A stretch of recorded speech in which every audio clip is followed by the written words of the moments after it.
Allison isn't human from this world, she hails from a parallel dimension overrun by monsters. She and her companions arrived in our world through an unstable portal that appeared in the desert. However, as Allison passed through the portal, she was caught in chaotic spacetime turbulence. While she lay injured and unconscious, her companions betrayed her, stringing her up on a withered tree in the desert and leaving her there to die. Unexpectedly, a desert bandit named Corson discovered Allison. After confirming she showed no signs of life, he cut the ropes and lowered her from the tree. He then rummaged through her backpack, searching for anything valuable. To his astonishment, inside the backpack was an antique worth a fortune. Corson was instantly overjoyed. Just then, he heard a rustling sound behind him. When he turned around, he was shocked to find that Allison had revived. This bizarre phenomenon defied Corson's understanding. He refused to believe someone could come back from the dead. But the sharp pain from Allison's kick convinced him this was all too real. Soon, Allison knocked him out cold. Now, she faced a big problem. Aside from remembering her own name, she had lost all her memories, even forgetting why she came to this world. To piece together her past, she developed the photos from her camera.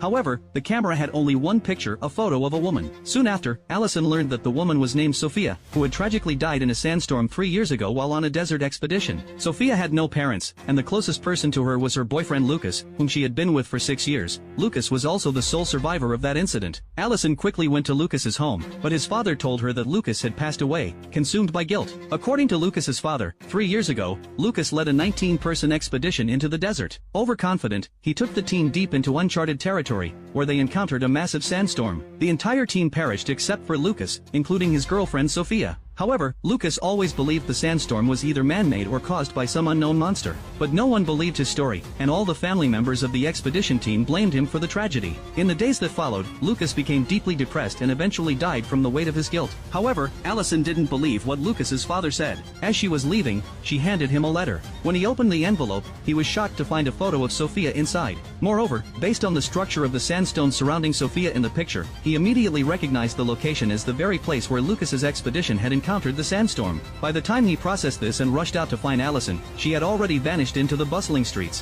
When he returned home, Allison suddenly called him, exposing his disguise as an old man. She told him that if he wanted to learn more about Sophia, he must join her on a return journey into the desert. After hanging up, Lucas's father fell into deep thought. For 3 years, he had been living in the shadow of pain and guilt. Now, finally presented with a chance to uncover the truth, he didn't hesitate for a second. He resolutely removed the lifelike mask, revealing his true face. It was Lucas himself. The next day, Lucas went to find Allison, eager for any information about Sophia. However, Allison told him that she had lost her memory and didn't know where the photo was taken. But one thing was certain, finding Sophia would also help her recover her own lost memories. Lucas didn't know if he could trust her, but he couldn't pass up such a vital clue in his search for Sophia. So, he gathered a few close friends and, together with Allison, ventured back into the desert. But when they arrived at the site of the previous sandstorm, another one